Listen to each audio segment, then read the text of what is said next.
It's the biggest burglary in British history.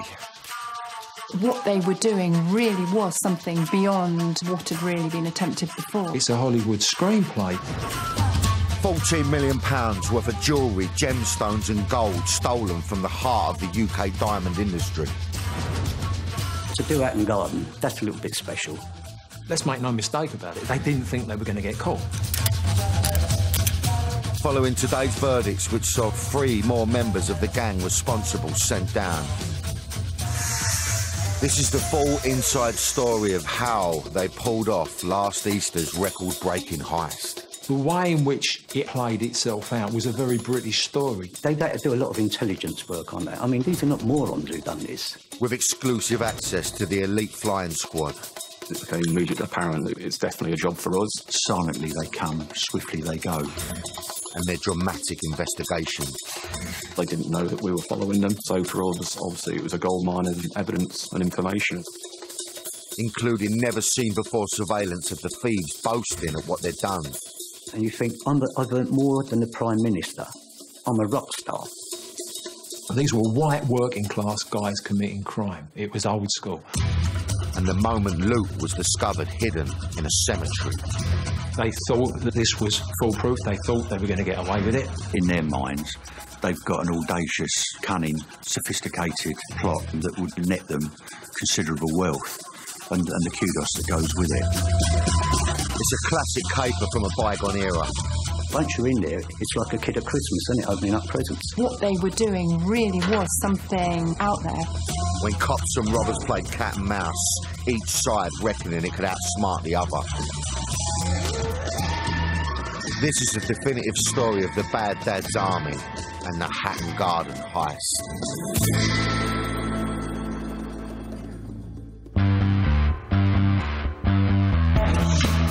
So who could have possibly pulled off Britain's biggest jewellery heist? Organised crime groups from Russia or Eastern Europe?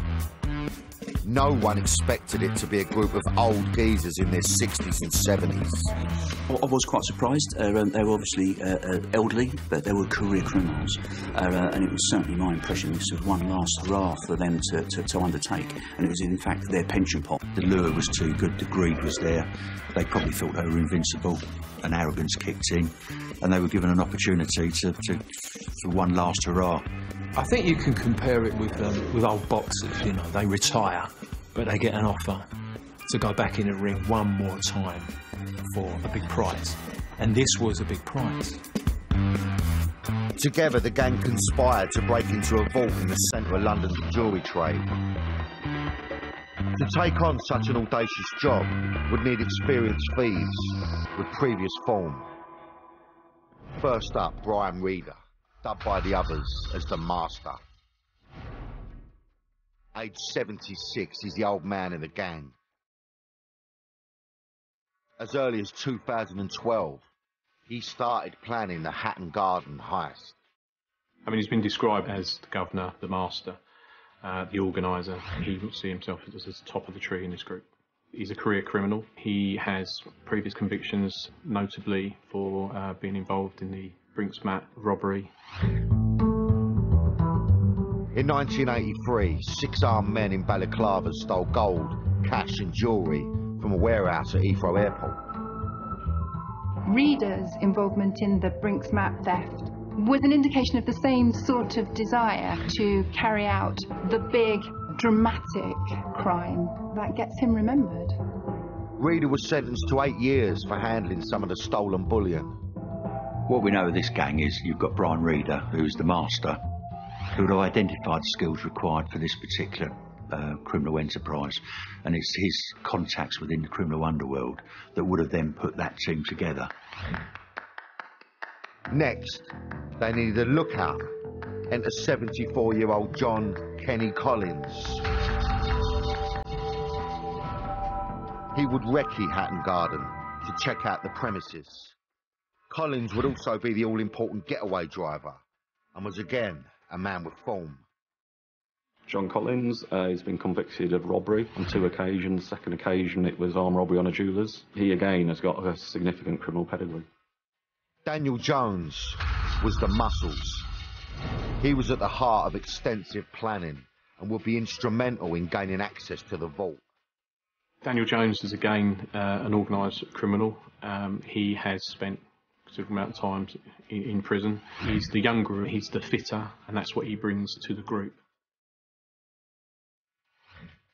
67-year-old Terence Perkins would take on responsibility for the drilling. He's also got form and was jailed for 22 years. He was arrested in the early 80s and convicted for an armed robbery at a Securicor depot. 6 males went in there with sawn-off shotguns over an Easter bank holiday weekend again and stole almost £7 million. So he's got considerable criminal history. And then there's red-haired Basil, a mysterious character. His true identity is unknown, and he remains at large. Basil is the name given to him by the co-defendants. Whether that's his real name or not will soon be established with hope. Each of the gang members had their role to play. You've got the 4 main players here. They've got the background, they've got the connections, they've got the networking in the criminal underworld that can put all of these components together and mastermind the job. We know that within criminal gangs, people have different sorts of responsibilities, but also that psychologically people play different roles. People are important in keeping the gang together in different ways, and the success of a gang is very much dependent on getting that delicate balance just right.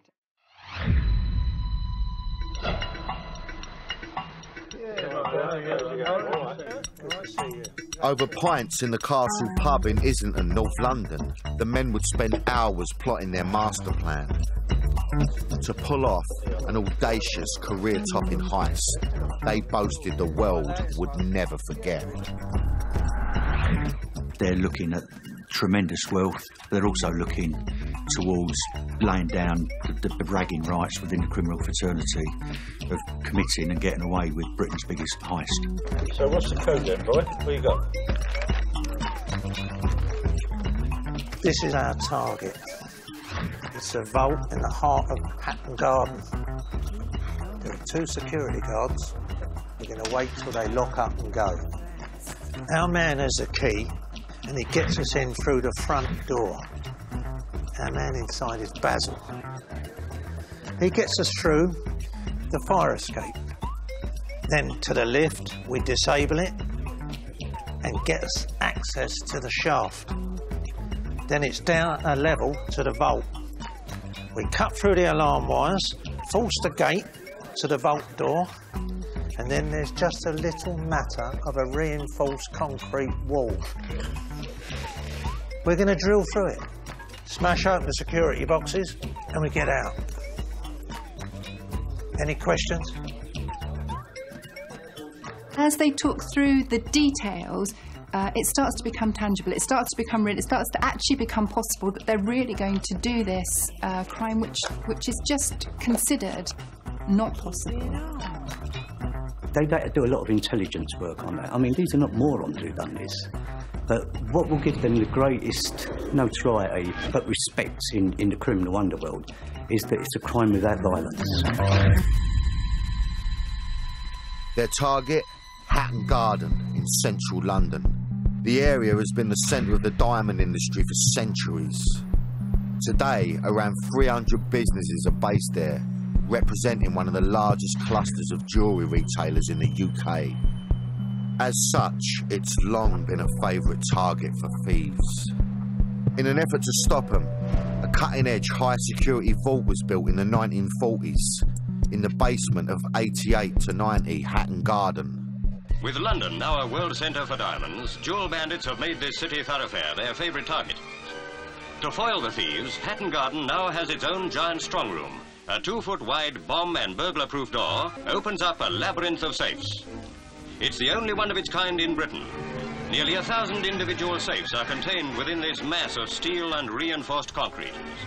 Jewel thieves will have to transfer their activities to other countries. Today, the vault contains almost 1,000 safety deposit boxes full of cash, gold, diamonds and gemstones. the vast majority belonging to Hatton Garden jewellers. Hatton Garden is really where we get all our stones, all our material, whether it's chains, anything that we need, tools, we get from Hatton Garden. Hatton Garden is the centre of the jewellery trade in the UK and has been since medieval times. So it's not rocket science to know that if you've got a vault in Hatton Garden, that this is going to be packed full of goodies, that the prize is going to be huge. You know, England's sort of, I don't know, Tower of London, the diamonds. And it's a little bit of a boast, really, that you've had Hatton Garden over. You know, they could have, you know, stuck up a jeweller shop, but to do Hatton Garden, that's a little bit special. The audacity of the crime in terms of the planning, the professionalism of the way that the crime was carried out, it's right up there near the top. It really is. By selecting this target, they were planning a job that would put them right up there, alongside Britain's most ambitious ever heists, including the notorious 1963 Great Train Robbery, the foiled Millennium Dome diamond theft in 2000, and the £53 million raid on the Securitas cash depot in Kent in 2006.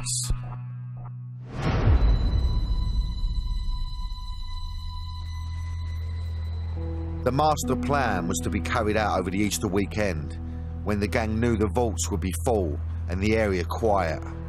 On Thursday, the 2nd of April 2015, Brian, the master reader, boarded the number 96 bus, heading in the direction of Hatton Garden. In the days and hours before the crime, it would have become part of their identity, what they were going to do and the roles that they were going to adopt. And you end up with a sense of destiny, a sense of elation. They were finally going to act out something that they had long anticipated, and it would have been an almost unreal feeling. Let's make no mistake about it. They didn't think they were going to get caught. They thought that this was foolproof. They thought they were going to get away with it. Around the same time, security guards at the Hatton Garden safe deposit were locking the vault. The security guard was the last to leave at 6 p.m. He wasn't due to return until Tuesday the 7th, 4 days later. The master arrived in the Hatton Garden area and met with the rest of the gang, disguised as workmen. The heist was finally in motion. Enter red-haired Basil. At 9:22, he gains access to the building. To this day, it's not known exactly how he did it. Come on, lads, come on. But once inside, he opened the fire escape and let the others in. The gang began to put their master plan into action. They sent the lift up to the 2nd floor, then disabled the sensor so the doors wouldn't close and the lift couldn't move. They even left a handwritten out of order sign in case it was discovered. With the lift stuck on the 2nd floor, they were able to access the lift shaft with a clear drop straight down into the basement. It's Falk Jones and Basil, the fittest of the gang, scrambled down. Despite initial news reports, there was no abseiling. They were now a step closer to a vault full of millions of pounds worth of jewels, gold and cash. Stage 1 complete, but they still had several obstacles between them and their reward. Next, the intruder alarm.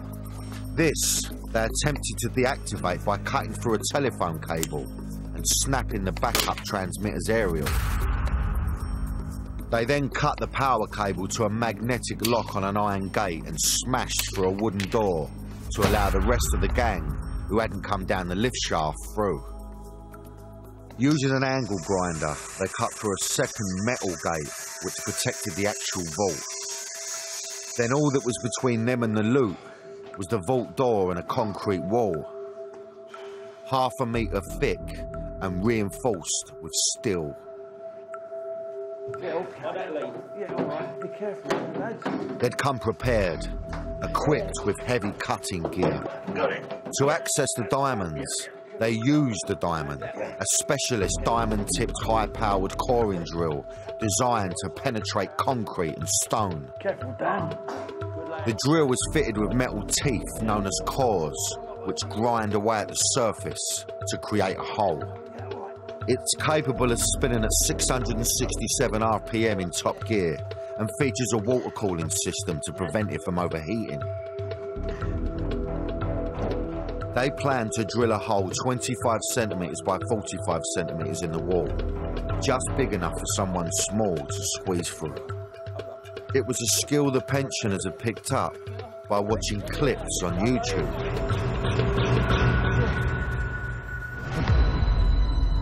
Come on, let's get it on the wall. Unbeknown to the gang, shortly after midnight on April the 3rd, the alarm they'd attempted to deactivate was triggered and sent a text message alert. A security guard responded nearly an hour later. After examining the front door and peering through a letterbox, he decided the building was secure and left without going inside. Hello? Yep, all good here. False alarm. The police were also notified of the alarm, but the call wasn't graded properly, which meant they didn't think they needed to respond. All the while, the thieves in the basement remained blissfully unaware of their lucky escape and continued breaking into the vault. Yeah, let it come on with it.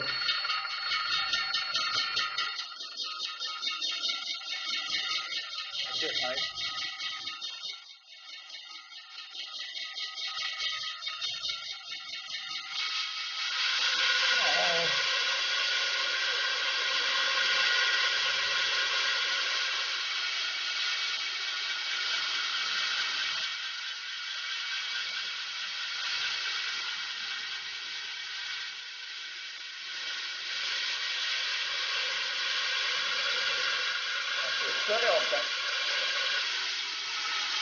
Their good fortune was short-lived.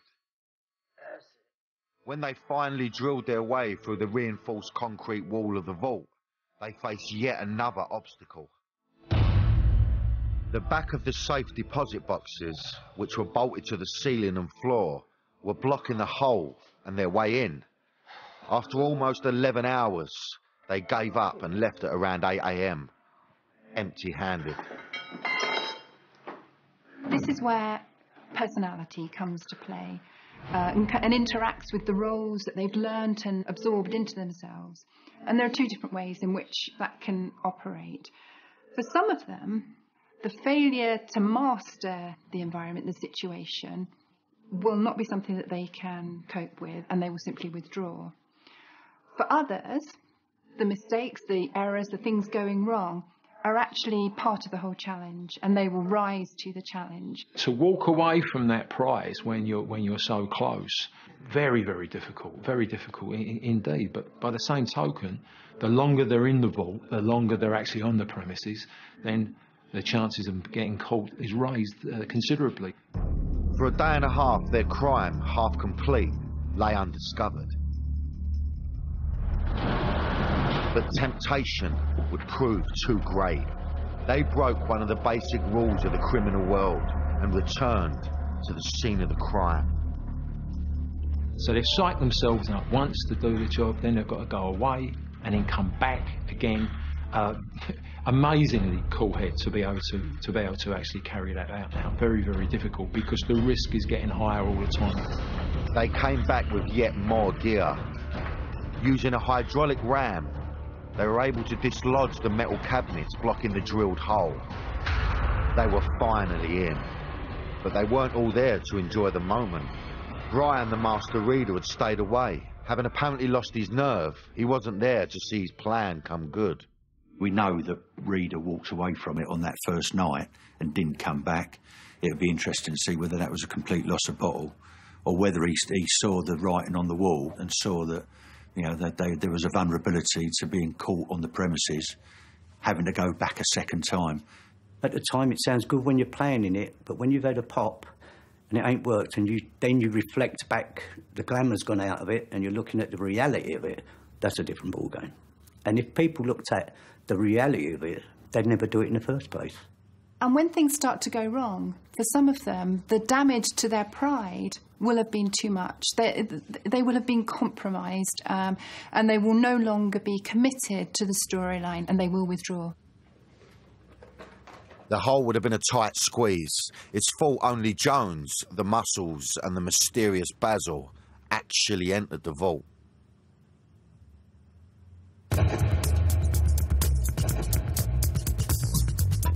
Once inside, they forced open 73 safety deposit boxes, filling bags and even wheelie bins with jewels, gold, precious stones and cash. Once you're in there, it's like a kid at Christmas, isn't it, opening up presents? They just pop in boxes, and inside the boxes, there's all prizes. One of the interesting things about the case is that a relatively small number of the deposit boxes were broken into, given the amount of time that they were in there. The deposit boxes are not hard to break into once you're actually in the vault. I don't know if they felt that they had enough money, enough jewels, and enough loot, or if they were targeting certain boxes. It's interesting.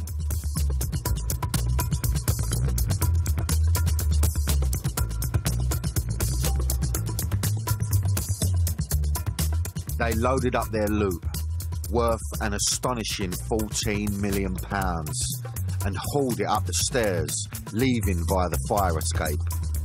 They'd done it. It was by far the biggest payday of their career, and incredibly, it looked like they got away with it.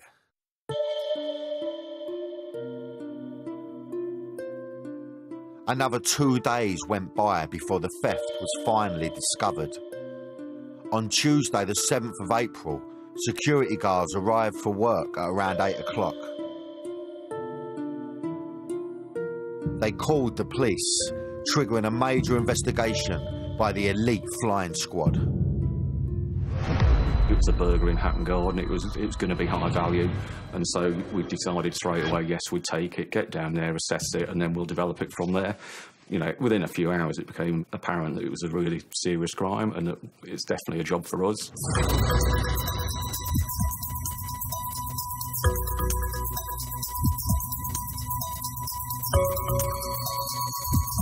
The flying squad was formed in 1919. It was a neat little job, you two. Now, where are you going? Electricity inquiry, will you? We're on it now, sir. And they called a flying squad because they went over different boroughs, so there was no boundaries to where they could actually go to. It's pretty much today's the people that we recruit onto the flying squad are thief takers. You know, they can get that evidence together and, you know, to successfully prosecute people that go to court. In Cockney rhyming slang, the flying squad is Sweeney Todd, i.e. the Sweeney. They were the first police to use cars and became famous for their contacts with the criminal underworld. They were renowned for swooping in and catching criminals red-handed. The flying squad's logo, the swooping eagle, depicts silently they come, swiftly they go, picking off their prey and taking them off. The romanticism is an important part because everybody who's on it knows that you're representing that legacy.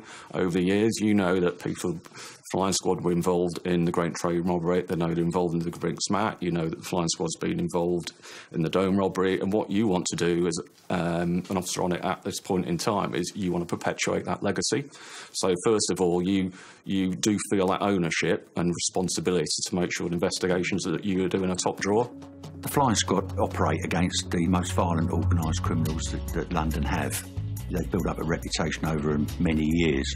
You know, there isn't a major robbery that hasn't been solved by the flying squad, using their expertise. There've been the Millennium Dome. There has been some of the Heathrow robberies that we've been involved in, where we've successfully arrested and prosecuted individuals doing high-value bullion raids within the Heathrow airport area. And there's been the Grafts, which was quite an audacious attack on Grafts jewellery, where two individuals tried to conceal who they actually were, and they ended up being arrested and convicted. So over a history, there's really deep history of the flying squad being successful. The scale of what the Hatton Garden thieves had got away with made headlines around the world. The flying squad were in the spotlight once more. This crime has been 3 years in the planning for them. but we have to hit the ground running. We've got victims. A lot of these victims, it was clear early on, were going to be significantly financially affected by this. So straight away there is the pressure of those people turning up, having heard that it'd been broken into, and you can see the devastation and what it meant to them. The vast majority of people who stored property at the Hatton Garden Safe Deposit Company were traders in London's Jewellery Quarter, with much of their wealth tied up in goods.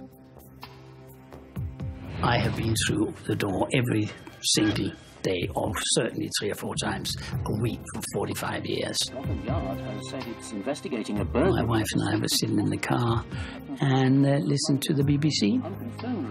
Just before 6:30, the last thing on the news was the fact that Hatton Garden Safe Deposit had been done and lots of the deposit boxes had been opened.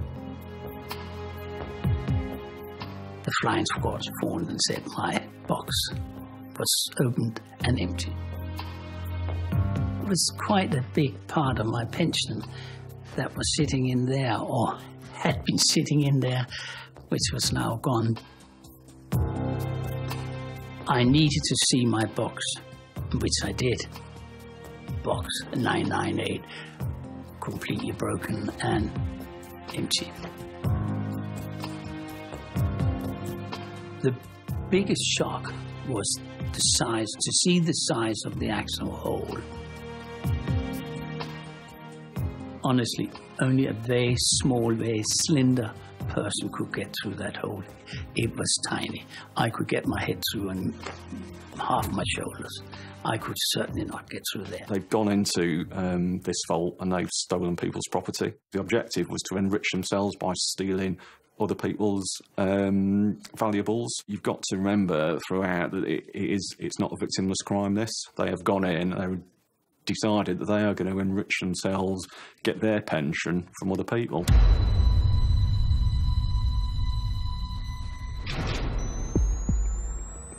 The Hatton Garden investigation was a classic case of cops and robbers. Would the flying squad catch the gang before they got rid of their haul? Early speculation suggested a heist of this size and ambition could only have been pulled off by a criminal gang with the right connections to move the loot on. The first clues would come from piecing together CCTV footage.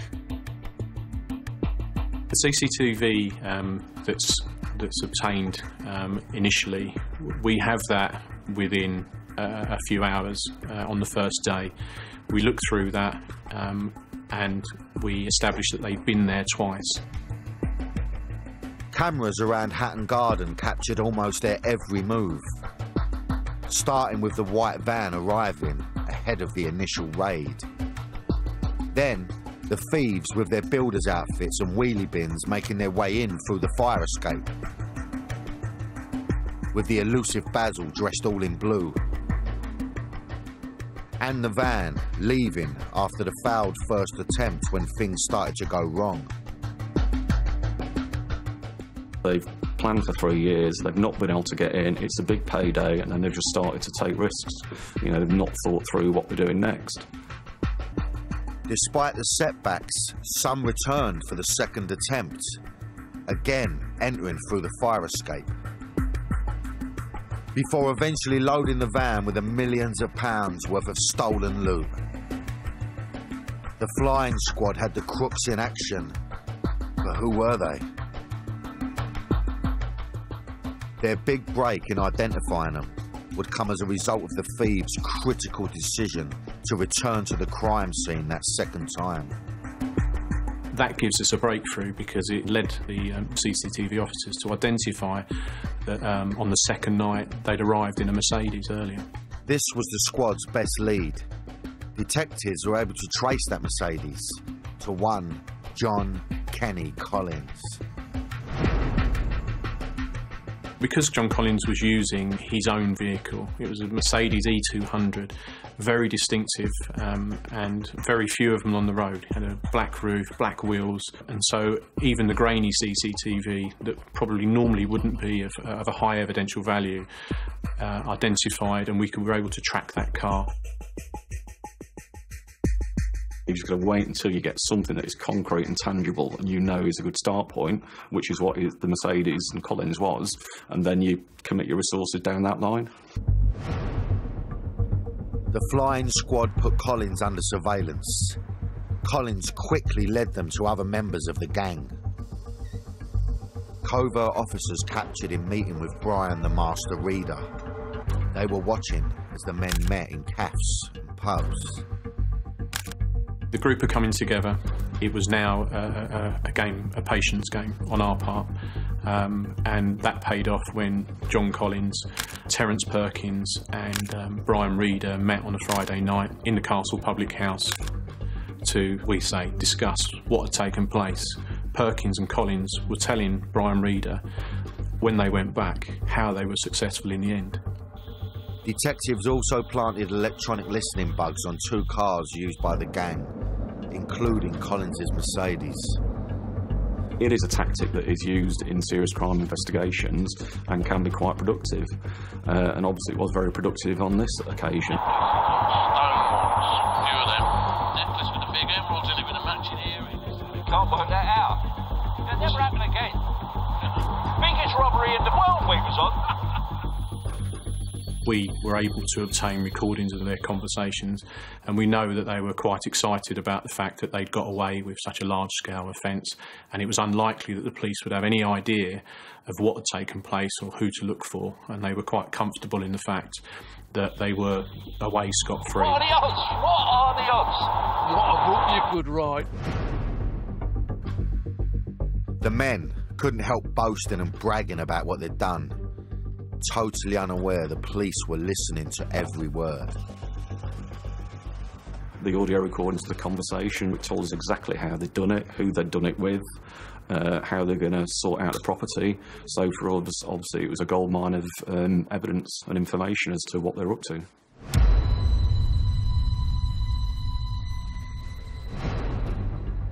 What they were up to is known in criminal circles as the slaughter. Slaughter is a place where you meet afterwards and you share out the loot, basically, and everyone gets their share, because it's amazing. You know, you're looking at and you think, I've earned more than the Prime Minister at this time. You know, I'm a rock star. When you've got such tremendous quantities of loot to get rid of, it does become then a problem of how they then break it all up. How do they share it between themselves? How do they launder it and change everything into cash? After the heist, the gang members who'd been at the vault on the second night started to distribute their haul. The icing on the cake. Some of the main players, some of the older guys, really made their reputations as people who could shift stolen goods. That's what they did. That was their skill going back many decades. Worth working over the Easter weekend? What do you reckon? I reckon it was a good one. In May, around 6 weeks after the heist, it was time for the exchange. Possibly thinking the heat had died down, Collins arranged for members of the gang to gather a substantial amount of the loot to redistribute. Here he is on CCTV scouting out the location with his dog, Dempsey. At the pub car park in Enfield, North London, he met a long-time friend. This man, Hugh Doyle, who runs a business next door to the car park. Police believed that the 42-year-old let them use the yard to transfer the loot. Now, the reason why they wanted to do it in that area was because they didn't want to do a boot-to-boot in the street. So if they did a boot-to-boot exchange within the street, it potentially looked like a drugs deal to a passing police officer or a member of the public, and obviously they could lose everything that they've worked for 3 years over a simple error like that. So they wanted to use that car park area because it gave them some degree of privacy. Obviously, they didn't realise it was covered by a camera. They didn't know that we were following them. The exchange itself happened the following day. This too was recorded on CCTV. Collins arrived on the scene along with another of the ringleaders, Daniel Jones, who wore shorts for the occasion. You know at this point that this is the day that you are hoping that this is going to be right. The adrenaline is, let's hope that we're actually going to find something here, because it'd be one thing to arrest the group together, but what we wanted was property. Enter two more characters. William Lincoln was, the police believed, recruited prior to the burglary to help transport and conceal the main loot, and to have recruited his nephew, John Harbinson, as a taxi driver to also help with transport. Harbinson was also alleged to have been storing a large amount of the loot after the initial slaughter. This was said to be the moment that 3 bags containing diamonds, watches and necklaces were shifted from John Harbinson's taxi to Collins's Mercedes.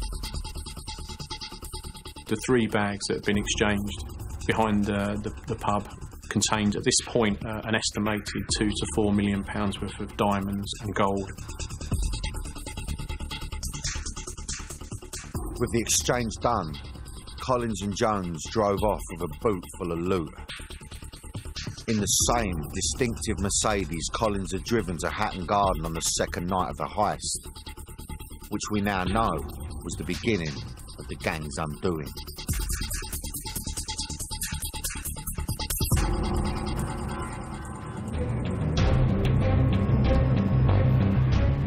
The pair drove to a nearby property with the flying squad on their tail. We had weeks of surveillance showing the principals meeting up. We had the audio recording saying what they'd done and how they were going to do it, and eventually we had some property coming out of the woodwork. So at that point, we'd got sufficient there. There'd be no reason to delay the rest any longer. So that was why we made a decision at that point to go in.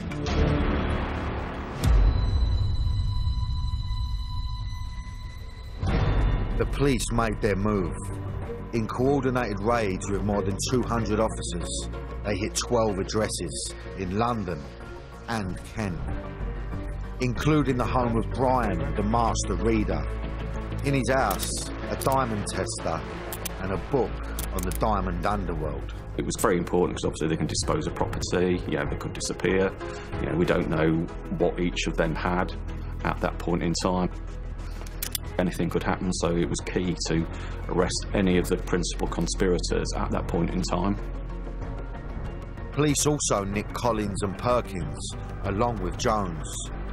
In the group's possession were the 3 holdalls from the car park exchange containing millions of pounds worth of loot.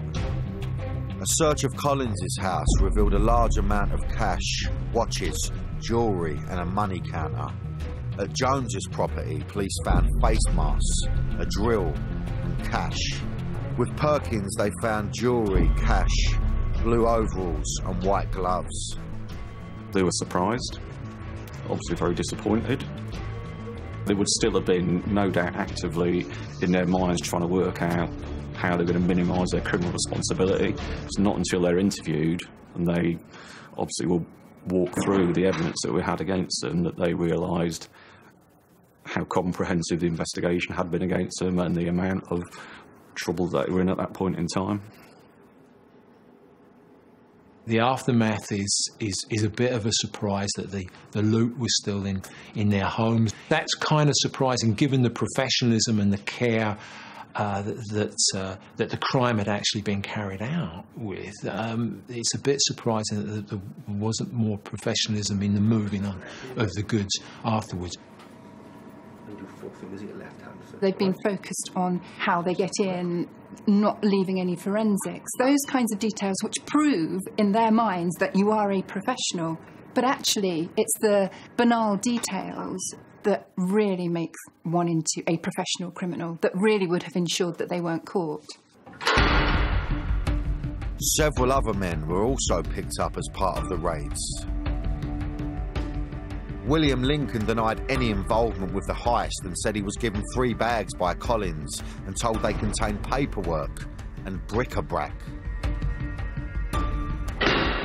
John Harbinson was also arrested, but denied knowing what was in the bags, claiming his uncle told him it was a load of old shit.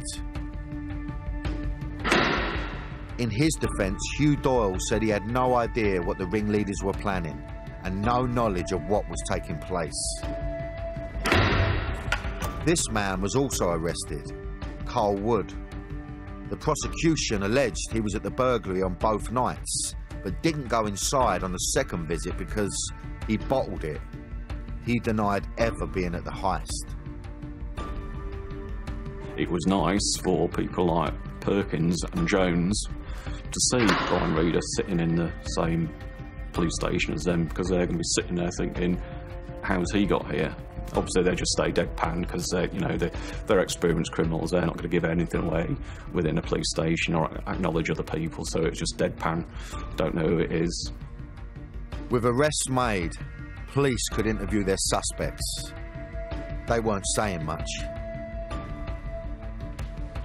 Were you a driller? No comment. Were you the person that could deactivate the lift shafts? No comment. The alarm systems? No comment.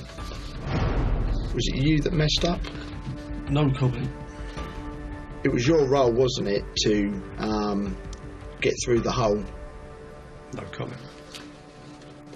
They provided, in the main, no comment interviews regarding what had happened. Daniel Jones, when interviewed, listened to recordings of him and Perkins talking in the car, and I think it was at that point that he realised the game was up for him. Jones and the three other ringleaders, Reeder, Collins and Perkins, saw the writing on the wall and confessed. To have four who spent 3 years in the planning for this offence to plead before going to trial basically shows, and is rewarding enough for us to say that we've done the right job and we're starting to do the right thing for the victims. From his cell at Belmarsh Prison, Danny Jones offered to give up his stash of the loot, claiming he wanted to go straight. He said he'd hidden it at Edmonton Cemetery in North London.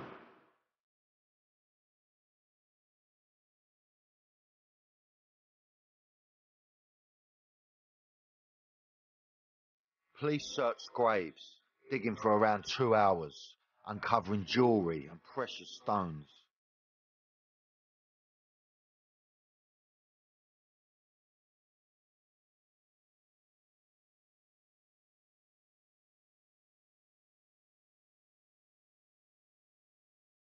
A week later they returned, this time taking Jones from his cell.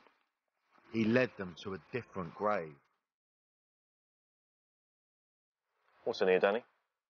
That's the lot. He said that was all he had, no doubt hoping to come back for the rest after his release. He was unaware police had already recovered the first, larger haul. Some of the items seized have been traced back to Kjeld Jacobsen. I have probably been luckier than most, because it seems now that I will probably end up having something like 1/3 of what had been stolen back. The jewellery they found in the churchyard had been told by the police that some of that is mine.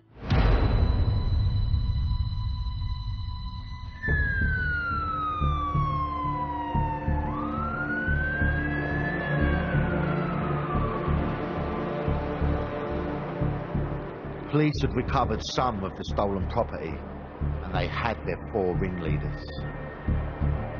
The others, Carl Wood, William Lincoln, John Harbinson and Hugh Doyle, all pleaded not guilty and went on trial. The case, lasting around 6 weeks, finished today. Wood and Lincoln have both been convicted of their roles. They played their part in conspiring to pull off Britain's biggest heist. Doyle was cleared of conspiracy to conceal, but found guilty of concealing property. John Harbinson was cleared of all charges.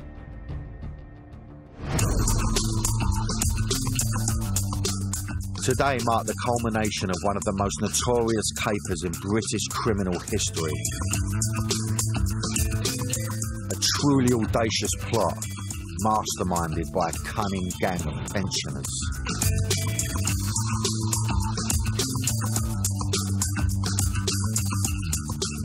Foiled by the gritty determination of the flying squad's elite thief takers. They would see themselves at the top end of criminality, and I think from that they're sensible enough to know that the flying squad is at the top end of police investigations. They planned the job well, they then hit a barrier, they made mistakes, and then they got themselves caught. I think that there's certainly an element of them thinking this was old school crime and that once they were out of the building they were home and free. It's as if life ceased to exist beyond carrying out this crime. 3 years in the build-up, carrying out the crime, and they hadn't thought past that. There's a nostalgia for the pre-drugs era where people used their brains and a bit of daring. That's been the attraction. The fact that it didn't work, and most of them got caught, and a large amount of the money has been recovered, a large amount of goods have been recovered, it's almost been put aside. The Nearly story is a better story. The one we almost pulled off is a tale that has more dramatic entertainment value, makes them more into heroes. If they'd got away with it, it's a different story, but they didn't. Their plan unravelled quite spectacularly at the end of the day. There was a number of flaws in how they operated, and perhaps their age is a reason why.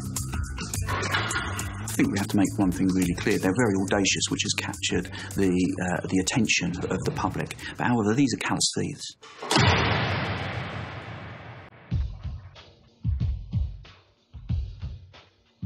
The guilty men are now serving time.